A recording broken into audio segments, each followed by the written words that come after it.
la Convención de Iglesias Bautistas de Guatemala presenta un espacio de enseñanza bíblica. Oramos porque este tiempo sea de edificación para su vida. Querido socio honorario, nuevamente nuestra gratitud por sus ofrendas, porque a través de ellas nosotros podemos llegar de manera gratuita al hogar de muchos hermanos. Muchas gracias, que Dios les bendiga. Nuestro tema de hoy es las implicancias de la esperanza cristiana. Y nuestro texto base es el libro del profeta Jeremías, capítulo 29, versículo 11, que dice así: porque yo sé muy bien los planes que tengo para ustedes, afirma el Señor, planes de bienestar y no de calamidad, a fin de darles un futuro y una esperanza. Las implicancias de la esperanza cristiana. Se cuenta que en un laboratorio se hizo experimento con una ratita.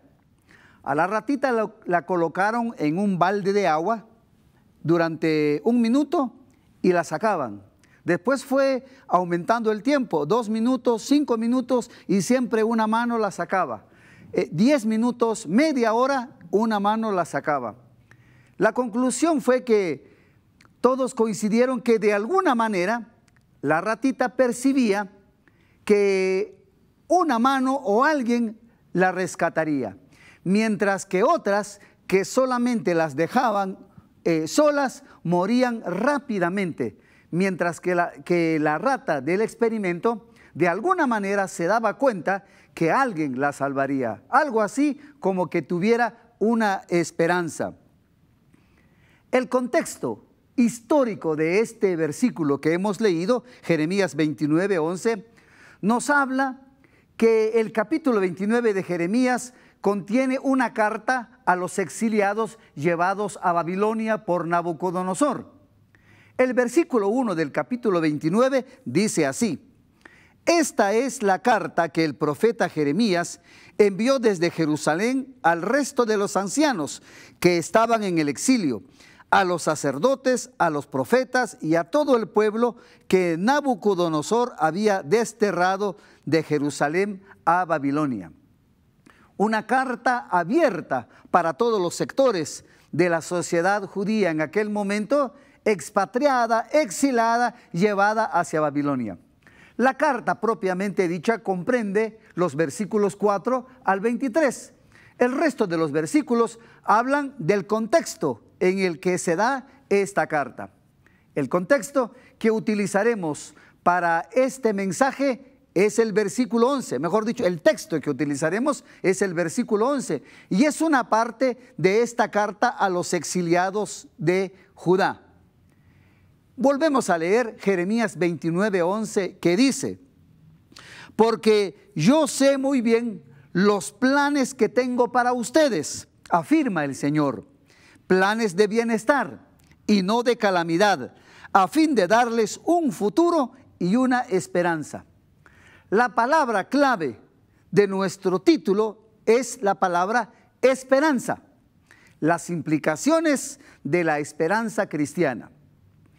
El sentido de la expresión esperanza varía de un idioma a otro. Por ejemplo, la Real Academia Española 2019 define la palabra esperanza de la manera siguiente: estado del ánimo en el cual se nos presenta como posible lo que deseamos, posible lo que se desea. Mientras que en los diccionarios bíblicos esta palabra se define o tiene el sentido de confiar en Dios, seguridad total en Dios, absoluta certeza de la intervención de Dios en la vida del ser humano. Es la realidad incuestionable del futuro. Así como el Salmo, capítulo 62, versículo 5 dice: solo en Dios hallo descanso, mi alma, de Él viene mi esperanza. No la posibilidad, no el simple deseo, sino la certeza cabal, absoluta de la intervención de Dios en la vida de las personas. Ante los tiempos de incertidumbre que hoy vivimos, La palabra de Dios nos reconforta, otorgándonos esperanza desde su palabra, desde la palabra de Dios. Esta esperanza, esta certeza absoluta es del obrar de Dios en nuestras vidas. Es Dios obrando. Entonces nosotros vemos que esta esperanza es la intervención segura de Dios en la vida de sus hijos. Vayamos a las enseñanzas. Primera enseñanza: la esperanza cristiana implica que a pesar del tiempo que estemos viviendo, Dios nos dará un mejor mañana. Qué difícil sería para nosotros vivir literalmente como esclavos, vivir en contra de nuestra voluntad en un país lejano, en un país donde nosotros no podemos intervenir, no podemos hacer lo que haríamos como ciudadanos de ese lugar.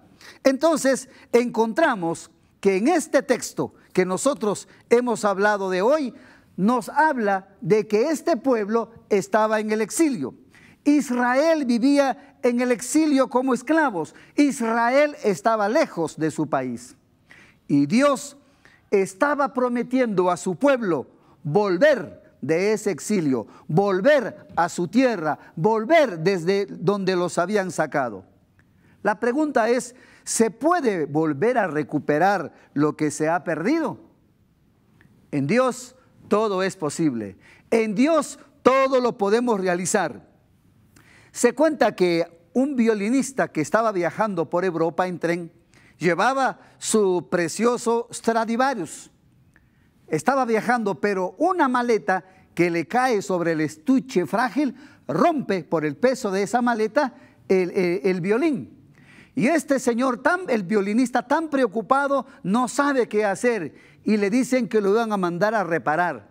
Buscan a la mejor persona que reparase este violín. Y gran sorpresa, era aquel hombre, el mismo fabricante de este Stradivarius, y lo dejó como nuevo.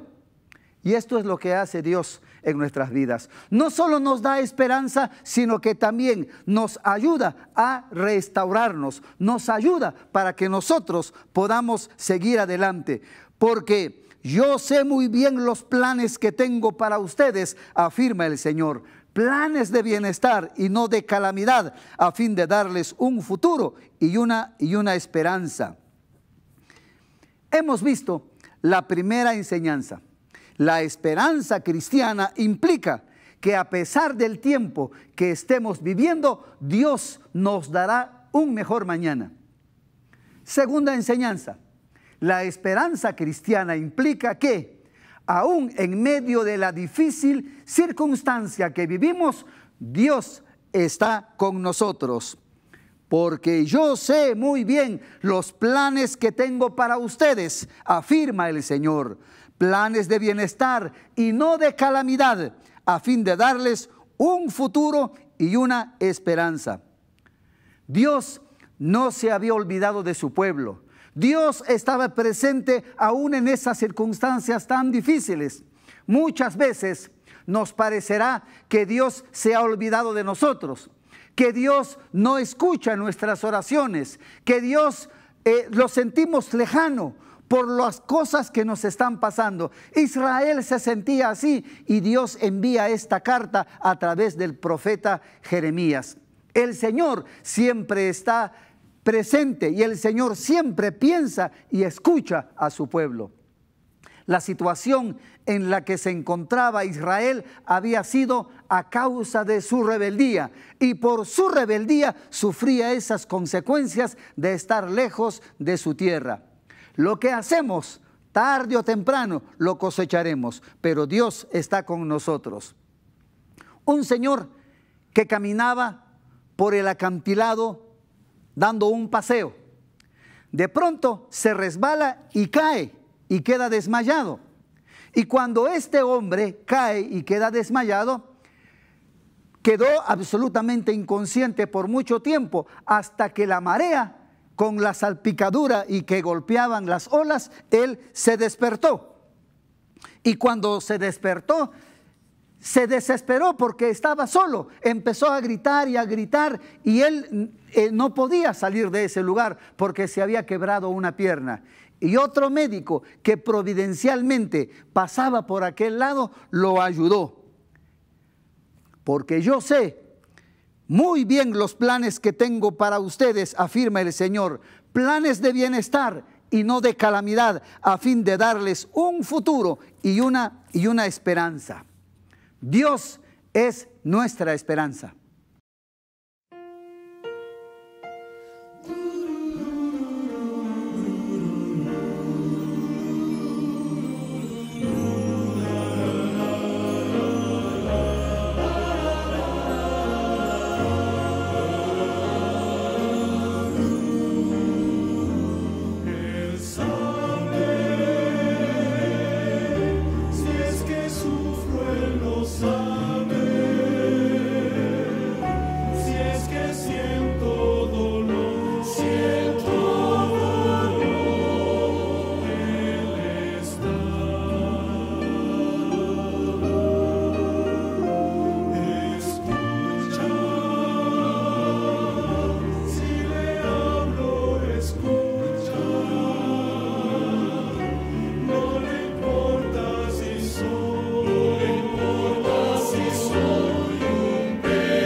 Las implicancias de la esperanza cristiana. Primera enseñanza. La esperanza cristiana implica que, a pesar del tiempo que estemos viviendo, Dios nos dará un mejor mañana.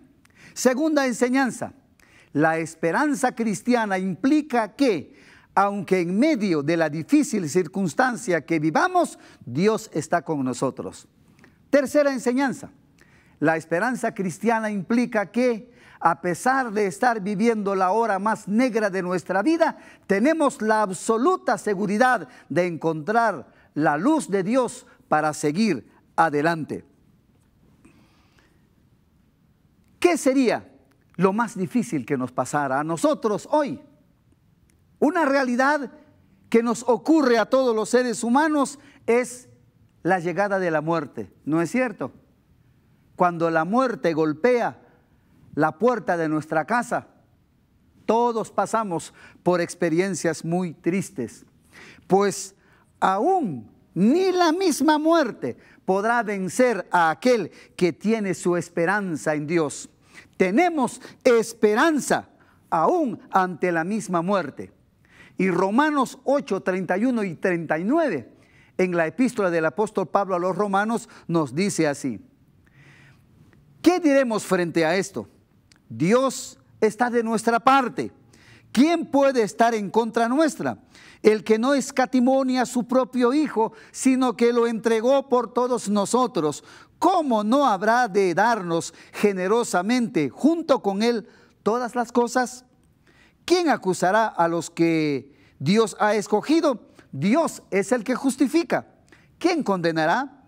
Cristo Jesús es el que murió e incluso resucitó y está a la derecha de Dios e intercede por nosotros. ¿Quién nos apartará del amor de Cristo? ¿La tribulación o angustia? ¿La persecución? ¿El hambre? ¿La indigencia? ¿El peligro o la violencia? Así está escrito: por tu causa siempre nos llevan a la muerte, nos tratan como ovejas para el matadero. Sin embargo, en todo esto somos más que vencedores por medio de aquel que nos amó. Pues estoy convencido de que ni la muerte, ni la vida, ni los ángeles, ni los demonios, ni lo presente, ni lo porvenir, ni los poderes, ni lo alto, ni lo profundo, ni cosa alguna en toda la creación podrá apartarnos del amor que Dios nos ha manifestado en Cristo Jesús, nuestro Señor. Conocemos en Argentina, en la iglesia donde estábamos pastoreando, a una familia, a Lilian Putelli. El esposo, hermano Horacio. Horacio, un hermano extraordinario, un hermano fiel siervo del Señor. Y Lilian decía: yo no sé qué haría si Horacio, mi esposo, se muriera.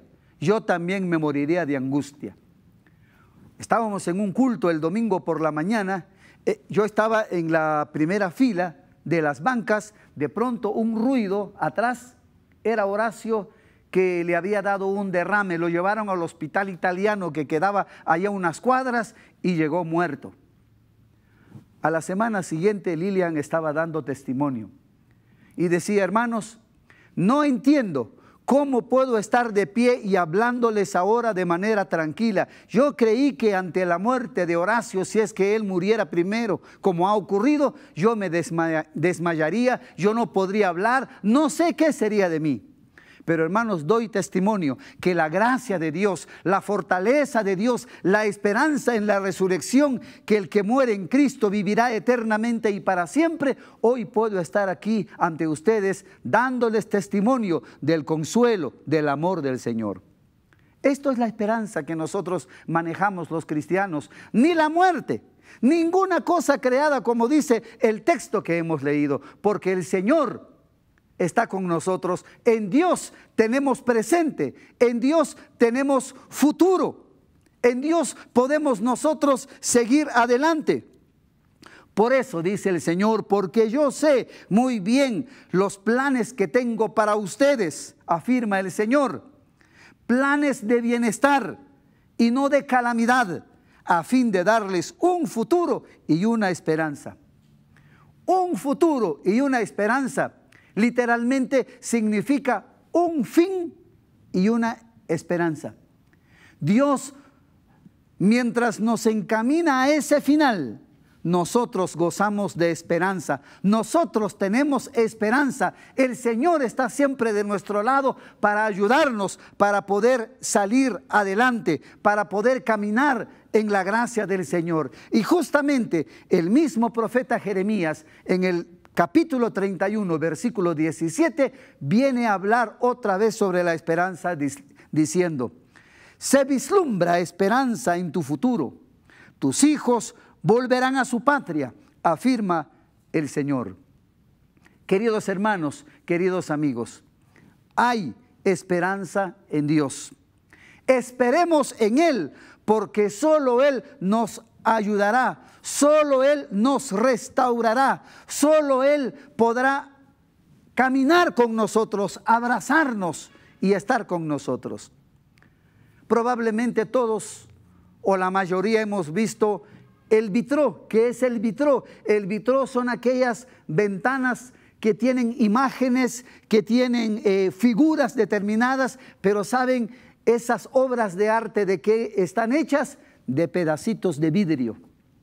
Y a veces nosotros nos rompemos como ese vidrio, pero Dios en su gracia y su misericordia nos reúne otra vez pieza por pieza, pedacito por pedacito, y hace nuevamente esa obra maestra en cada uno de nosotros para ser sus hijos, porque en Cristo nosotros tenemos poder. Por eso Él está con nosotros, Él nos puede restaurar, Él camina con nosotros. No importa las situaciones que estemos viviendo, no importa si estamos muy deprimidos, le invitamos para que ponga su esperanza en el Señor, para que crea en Él, porque en Él sí existe real, absolutamente cierta la esperanza en el Señor.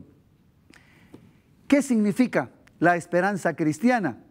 Hemos visto 3 enseñanzas. Primera enseñanza: la esperanza cristiana implica que, a pesar del tiempo que estamos viviendo, Dios nos dará un mejor mañana. Segunda enseñanza: la esperanza cristiana implica que, aún en medio de la difícil circunstancia que vivimos, Dios está con nosotros. Tercera enseñanza: la esperanza cristiana implica que, a pesar de estar viviendo la hora más negra de nuestra vida, tenemos la absoluta seguridad de encontrar la luz de Dios para salir adelante. Queridos hermanos, queridos amigos, deposite su fe, su confianza y tenga esperanza. Esa esperanza que no es el suspiro, el deseo, el anhelo simplemente del ser humano, sino que una esperanza cierta, segurísima, que Dios obrará. Cuando Romanos habla sobre Abraham y dice: y Abraham creyó esperanza contra esperanza. Es decir, Abraham creyó con toda la certeza absoluta, sobre certeza absoluta, que Dios le daría el hijo, y Dios obró. Entonces, que nuestra esperanza sea esa esperanza bíblica, esa esperanza de certeza absoluta, que Dios está con nosotros. Y confiemos en que Dios hará nuevos caminos, que Dios hará nuevas sendas para nuestra vida. Sendas Dios hará, donde piensas que no hay. Él obra de maneras que no podemos entender. Él me guiará, a su lado yo estaré. Amor y fuerzas me dará, y un camino hará, donde no lo hay. Sendas Dios hará, sendas Dios hará, sendas Dios hará, donde no lo hay. Sendas Dios hará.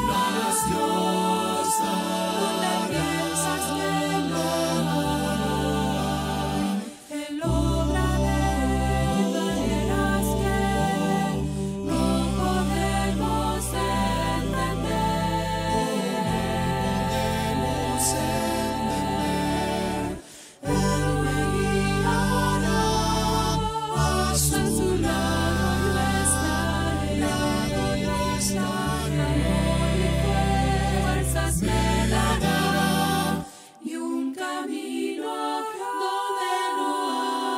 donde no lo hay. Hay caminos que en la soledad Él me guiará. Y agua en el desierto encontraré. La tierra pasará, su palabra eterna es. Él hará algo nuevo hoy. Preciosa donde piensas que no hay, Él obra de maneras que no podemos entender. Él me guiará, a su lado yo estaré. Amor y fuerzas me dará, y un camino hará donde no lo hay. Amor y fuerzas me dará, y un camino hará, donde no lo hay.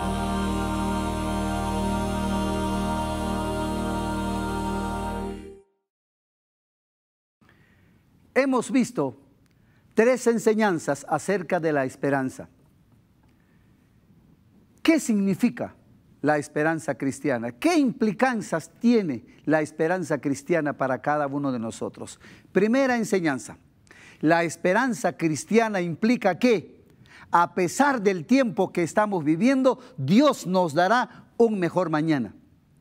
Segunda enseñanza: la esperanza cristiana implica que, aún en medio de la difícil circunstancia que vivimos, Dios está con nosotros. Tercera enseñanza: la esperanza cristiana implica que, a pesar de estar viviendo la hora más negra de nuestra vida, tenemos la absoluta seguridad de encontrar la luz de Dios para seguir adelante. Porque yo sé muy bien los planes que tengo para ustedes, afirma el Señor, planes de bienestar y no de calamidad, a fin de darles un futuro y una esperanza. Les invito para que oremos. Padre nuestro que estás con nosotros, queremos darte gracias por encontrar esa esperanza absoluta y cierta en ti a través de Jesús y por la presencia de tu Espíritu Santo en nuestras vidas. Te damos gracias, Señor, porque a pesar de las complejas, difíciles situaciones que vivimos, podemos esperar en ti, podemos depositar nuestra confianza en que tú obrarás. Gracias, Señor, porque tú nos ayudarás. Te lo pedimos en el nombre de Jesús, nuestro Señor y Salvador Jesucristo. Amén.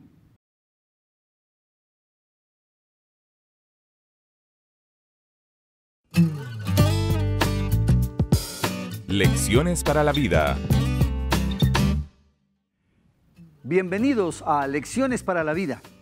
Nuestro texto de hoy nos basaremos en el Evangelio de Marcos, capítulo 1, versículos 1 al 8.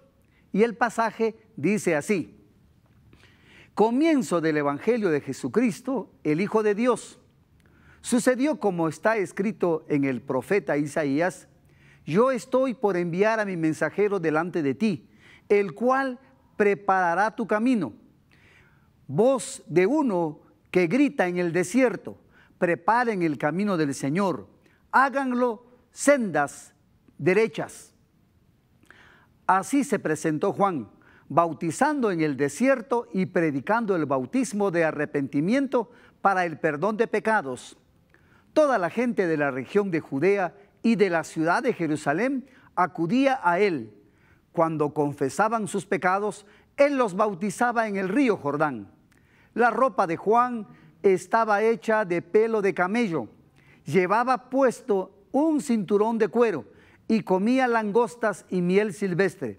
Predicaba de esta manera: después de mí viene uno más poderoso que yo, ni siquiera merezco agacharme para desatar la correa de sus sandalias. Yo los he bautizado a ustedes con agua, pero Él los bautizará con el Espíritu Santo. El contexto de todo el libro, de este texto que hemos leído, corresponde a lo siguiente. El autor de este libro se le atribuye a Juan. ¿Qué Juan? Juan Marcos. Este Juan Marcos, en su casa en Jerusalén, es ahí donde se hacían las primeras reuniones de los cristianos. Juan había escuchado muchas veces las predicaciones de los apóstoles en su casa. Se le conocía también por los autores antiguos que Juan se le conocía como el intérprete de Pedro, porque aparentemente había acompañado a Pedro. Juan o Juan Marcos es el mismo sobrino de Bernabé, que acompañó a Pablo y a Bernabé en su primer viaje misionero, pero que luego se regresó, no finalizó el viaje misionero.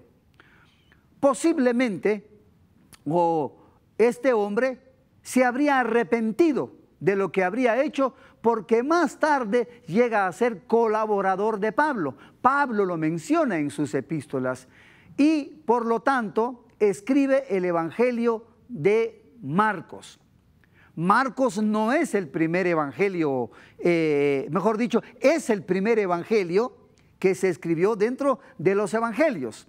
Me estaba confundiendo con el nombre de Mateo, pero Mateo es el primero en la lista, pero Marcos, sin embargo, al no estar primero en la lista, pero fue el primer evangelio que se escribió. ¿Cuáles son las lecciones para la vida que nos enseña el pasaje que hemos leído? Primera lección para la vida: Jesús es el Hijo de Dios, de quien proviene la salvación integral dada por Dios. El versículo 1 de Marcos 1 dice: comienzo del Evangelio de Jesucristo, el Hijo de Dios. Es interesante notar aquí que la palabra comienzo, la palabra griega es argé, principio, primero, origen. Marcos está a punto de narrar una historia de Jesús desde el comienzo, no de su vida, como lo hacen Mateo y Lucas, que hablan de la infancia, pero principio en el sentido del inicio del ministerio de Jesús. Y él comienza a partir del bautismo de Jesús. Luego dice principio del Evangelio.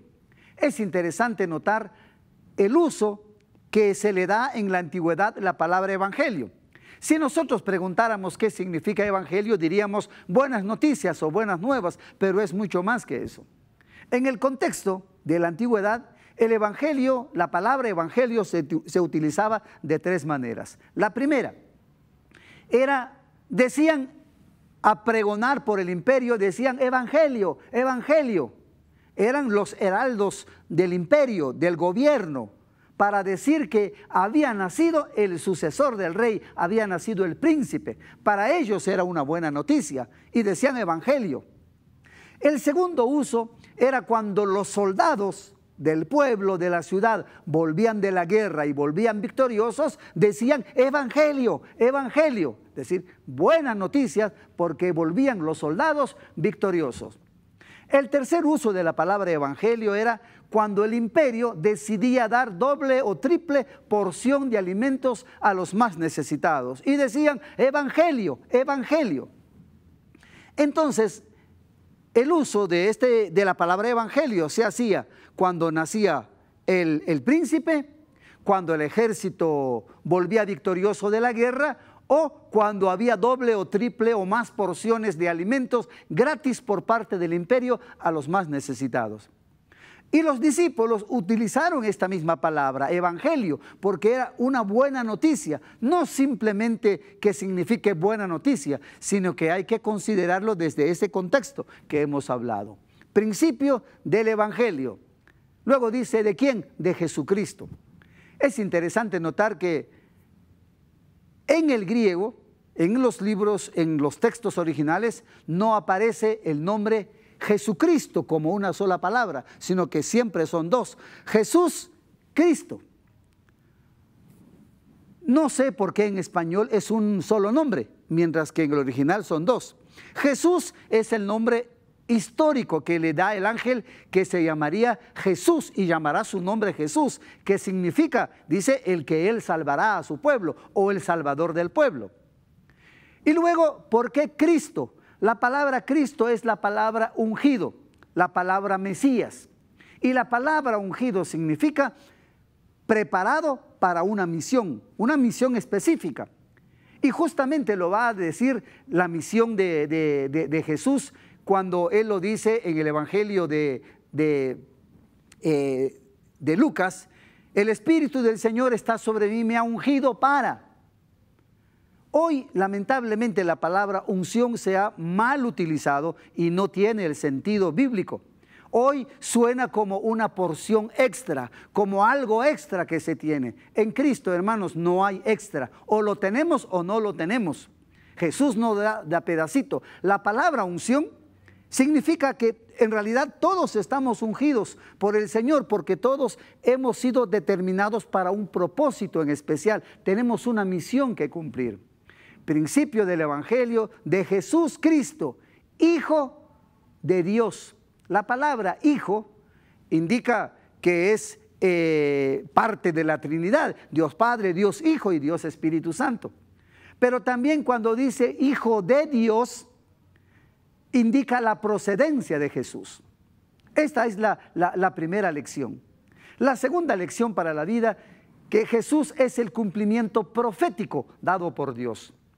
Marcos 1, 2 y 3 dicen: sucedió como está escrito en el profeta Isaías: yo estoy por enviar a mi mensajero delante de ti, el cual preparará tu camino. Voz de uno que grita en el desierto: preparen el camino del Señor, háganle sendas derechas.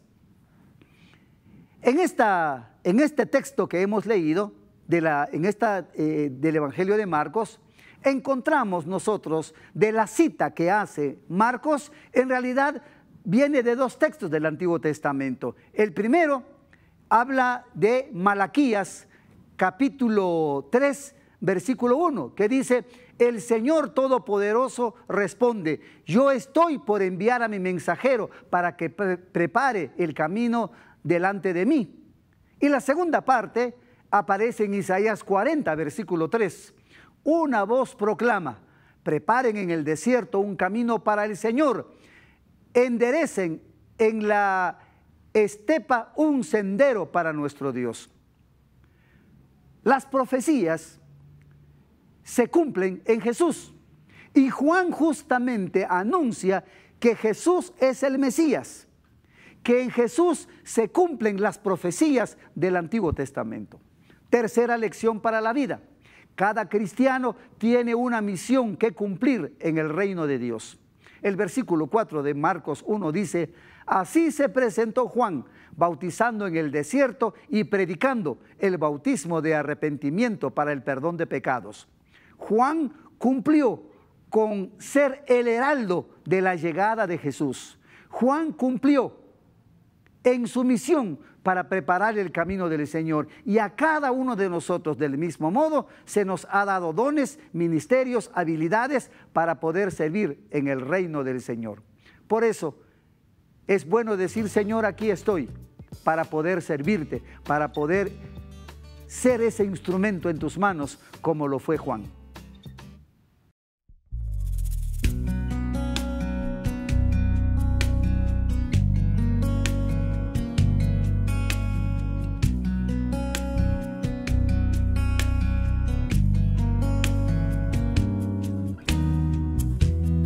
Hoy vengo a tu presencia,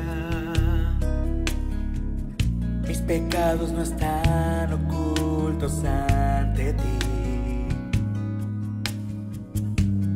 Tú ya lo sabes todo.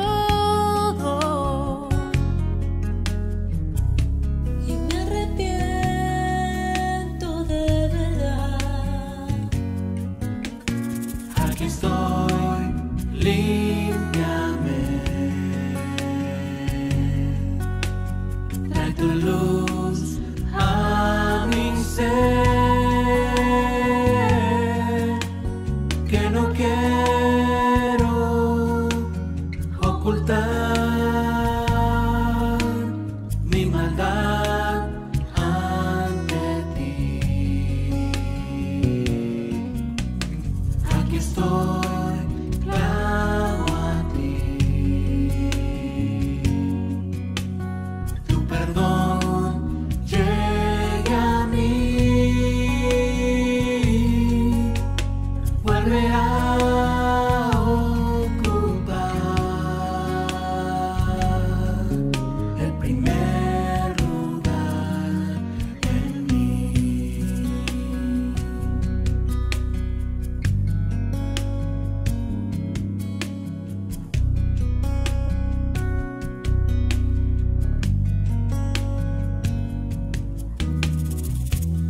Hoy vengo a tu presencia, mis pecados no están ocultos ante ti. Tú ya lo sabes todo y me arrepiento de verdad.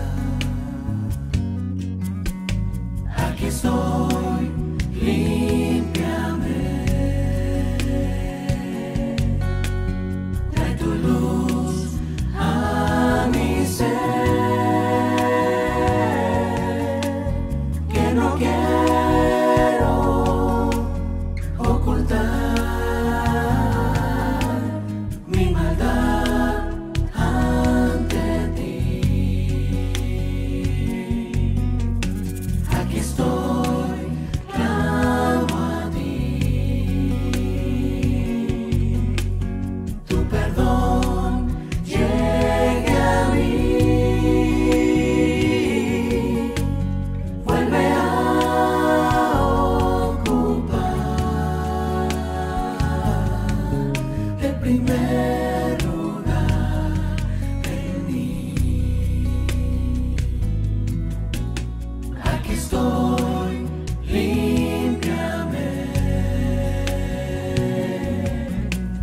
trae tu luz a mi ser,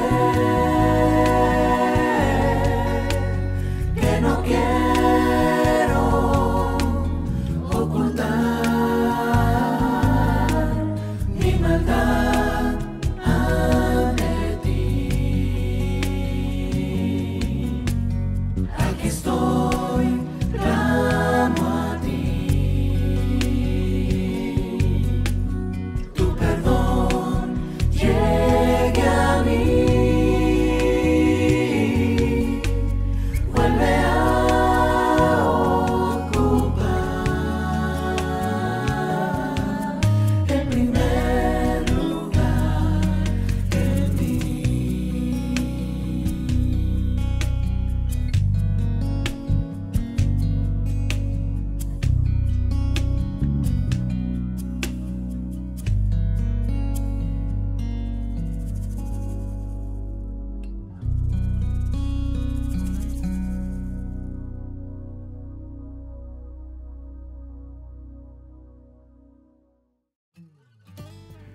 Cuarta lección para la vida.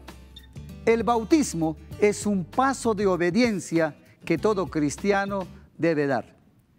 El versículo 4 de Marcos capítulo 1 dice: así se presentó Juan, bautizando en el desierto y predicando el bautismo de arrepentimiento para el perdón de pecados. Y vamos a observar, no solo por Marcos, sino que de las narraciones de los otros evangelistas, que Jesús también se bautizó. Jesús no tenía necesidad de arrepentirse porque era el Hijo de Dios, es Dios mismo. Pero Jesús se bautiza para darnos ejemplo, que también nosotros debemos imitarle en ese sentido. El bautismo cristiano es el testimonio público de ser discípulo de Jesús. Es el testimonio para decir que ahora nosotros, de manera pública, testificamos que hemos muerto a una vieja vida y hemos resucitado a una nueva manera de ser. Quinta lección para la vida.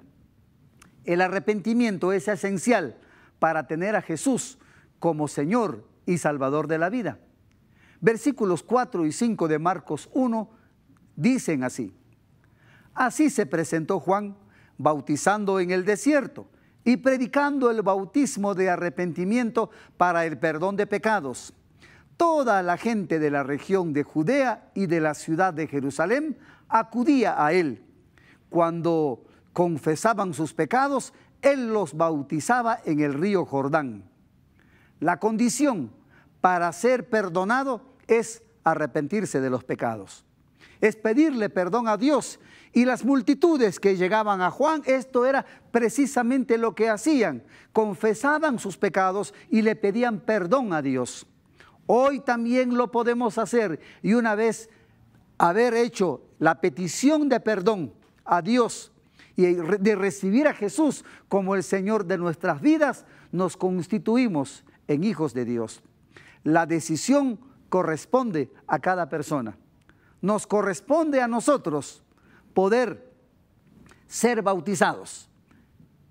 Y en un paso de obediencia, nosotros podemos hoy ser discípulos de Jesús. Sexta lección para la vida. Jesús es poderoso para darnos todas aquellas cosas que se necesitan para cumplir con nuestra misión.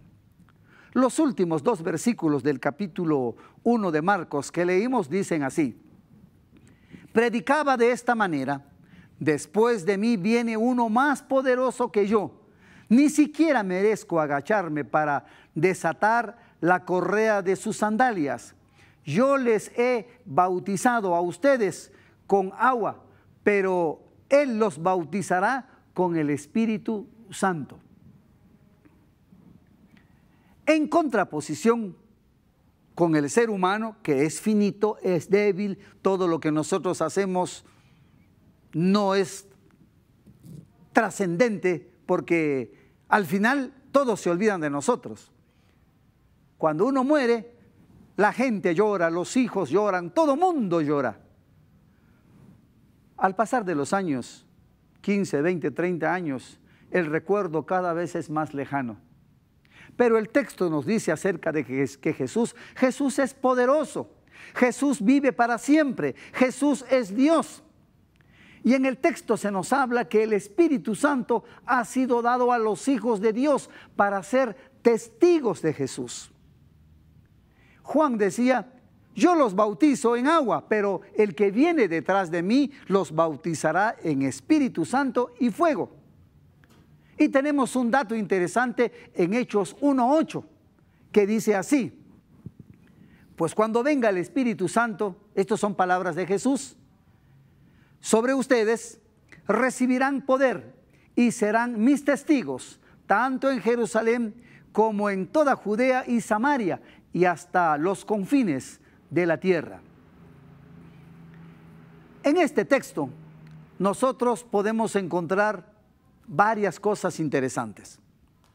Se nos habla que el Espíritu Santo, cuando lo recibe el cristiano, cuando lo tiene, ¿saben para qué es? Ahí lo dice clarito Jesús: para ser mis testigos.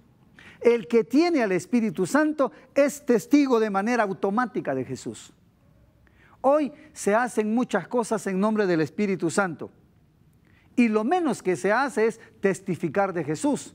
Cuando Jesús lo dice en absoluta claridad, que cuando venga sobre ustedes el Espíritu Santo, ustedes serán mis testigos. Una de las primeras cosas que hace el Espíritu Santo es hacer que el creyente, que el cristiano, sea discípulo, sea alguien que testifique de Jesús. Y luego se habla de Jerusalén, Judea, Samaria y hasta lo último de la tierra. Hoy la palabra de Dios nos ha enseñado 3 lecciones para la vida. Primera lección para la vida: Jesús es el Hijo de Dios, de quien proviene la salvación integral dada por Dios. No busquemos en otro lado, la salvación está en Jesús. Segunda lección para la vida: Jesús es el cumplimiento profético dado por Dios. Jesús es el cumplimiento de los profetas. Todo lo que se dice en el Antiguo Testamento se cumplió en la persona de Jesús. Tercera lección para la vida: cada cristiano tiene una misión que cumplir en el reino de Dios. Así como Juan cumplió esta lección, esta decisión de ser el heraldo, él fue ese instrumento para ese momento. La cuarta lección para la vida es el bautismo. El bautismo es un paso de obediencia que todo cristiano debe dar. Todos aquellos que hemos creído en Jesús debemos ser bautizados como obedientes a la palabra del Señor. Quinta lección para la vida: el arrepentimiento es esencial para tener a Jesús como Señor y Salvador de la vida. Y sexta lección para la vida: Jesús es poderoso para darnos todas aquellas cosas que se necesitan para ser hijos de Dios.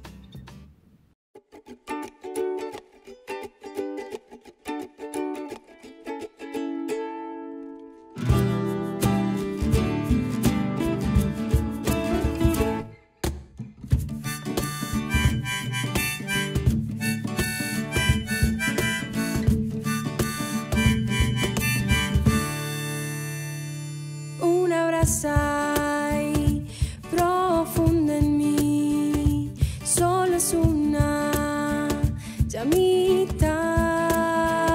Sigue mi fe, fuerte creciendo, y no tardará un incendio en arder.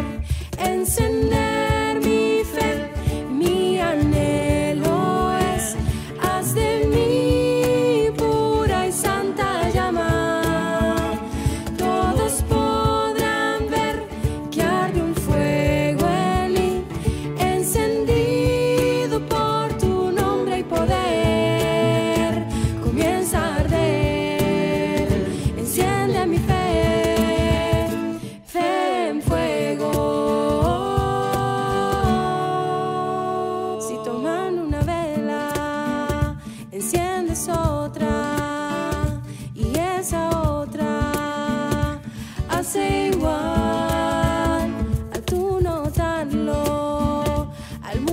mostrarás, arderá, brillará por la santa llama.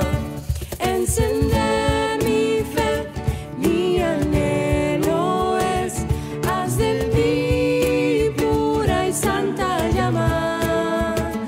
Todos podrán ver que arde un fuego en mí, encendido por tu nombre y poder.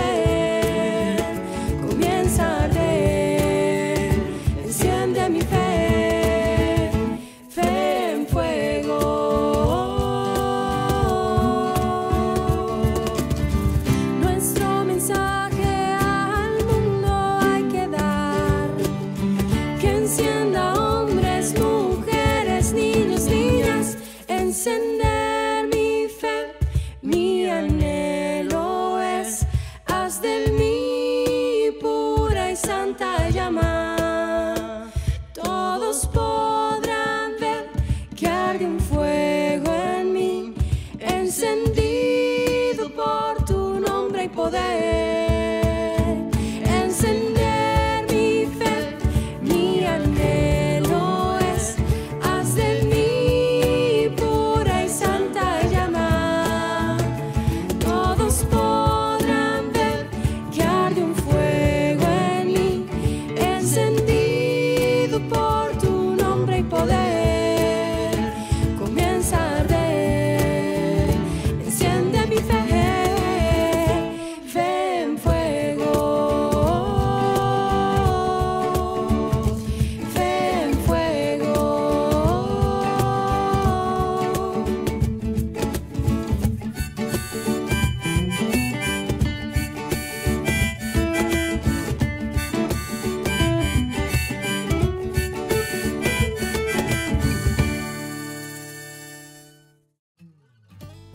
Las lecciones que nos ha presentado la palabra de Dios en este día son: primera lección para la vida: Jesús es el Hijo de Dios, de quien proviene la salvación integral dada por Dios. Segunda lección para la vida. Jesús es el cumplimiento profético dado por Dios. En Él se cumplen las profecías. Tercera lección para la vida. Cada cristiano tiene una misión que cumplir en el reino de Dios. Cada uno de nosotros se nos ha dado una oportunidad para ser de bendición para otros.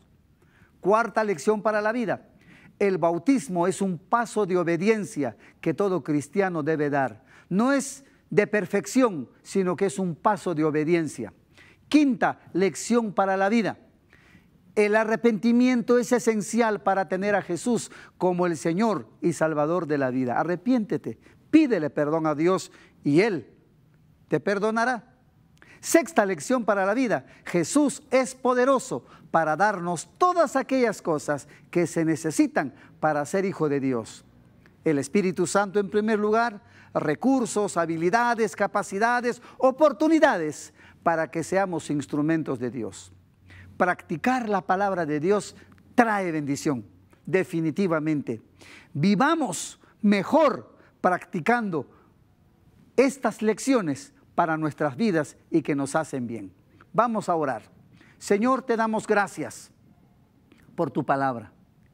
Ayúdanos, Señor, a incorporar a nuestro carácter, a nuestra vida, estas lecciones para ser cristianos obedientes que se bautizan, que te sirven, que son instrumentos y que creen en tu palabra porque se confirman todas las profecías que Jesús es tu Hijo, es el Salvador del mundo.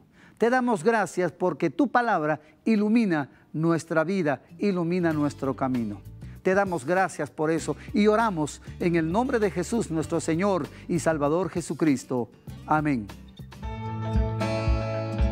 Este fue un espacio de enseñanza bíblica junto a Iglesias Bautistas de Guatemala. Damos gloria a Dios por su palabra.